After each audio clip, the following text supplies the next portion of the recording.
I am Erin Burrell, and today I am going to talk about phase change material modeling, specifically hysteresis. Today I will go over my research question, give a little bit of background, talk about my methodology, my results, and my conclusion. For this project, I wanted to understand how hysteresis affects phase change materials, thermal performance, and modeling. Some useful background on buildings is that 75% of electricity in the US comes from buildings. During the summer months, buildings account for 50% of peak demand. This demand comes from the cooling of buildings. Buildings also account for 40% of US carbon emissions. Thermal storage is one way we can help reduce the demand peaks. Energy storage is a way to collect energy to store it and be used for energy at a later time. Phase change materials, or PCMs, is a type of thermal energy storage. They have a larger latent heat capacity compared to other materials. This can be seen in the figure here.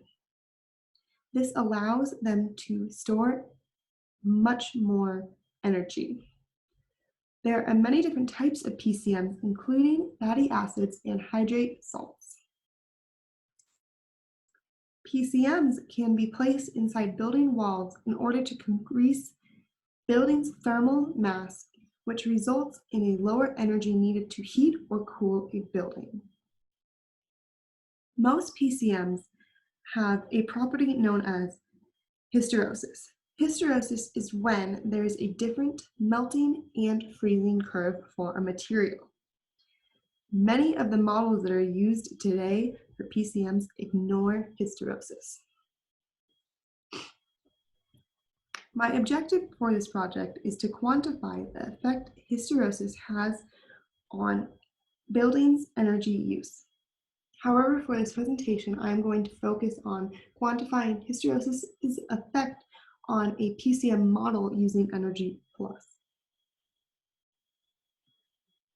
The overall project entails getting data from lab experiments done for a bio-PCM and a hydrate salt PCM, running a validation of the experimental results, modeling a single wall as well as a full house model.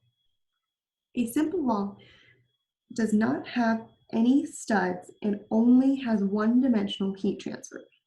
For this presentation, I am going to focus on the simple wall.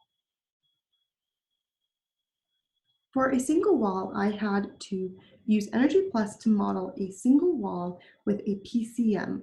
I modeled both a bio-PCM and a hydrate salt PCM. Each PCM was run with 6 different scenarios that shifted the freezing curve away from the melting curve.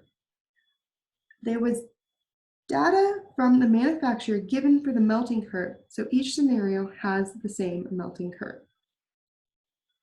Once the simulations were complete, I collected the experimental data and compared them. All this data was then analyzed. This slide shows the construction of the simple wall model that is seen in the figure. There is a thin air layer next to the plywood, which is then next to the PCM next to the drywall. Again, a simple wall has no studs and only one-dimensional heat transfer. This figure over here in the corner shows the construction of a more realistic wall. I mentioned that I use Energy Plus for my models. Energy Plus is a simulation program designed to simulate building energy. It can model all different types of energy consumption a building may have, like heating and cooling loads. It also models the heat transfer in and out of buildings. My results for the bio-PCM model is shown here. This graph shows the temperature of the plywood PCM interface. This interface is indicated with a red dot in the construction figure shown here. The y-axis shows the temperature in Celsius, with the x-axis showing time in hours. 3 days of data is shown here. The red dotted line is the experimental data, while the solid blue line is the 6-degree freezing curve shift of the Energy Plus model. During the freezing process, which is seen 3 times in the graph, each model can be seen to have changed from the previous model. Overall, this graph shows the comparison of the experimental data to the modeled data. This next figure has a very similar setup. However, it shows the interface between the PCM and the drywall. Once I had all of these curves, I then compared the models to the experimental data.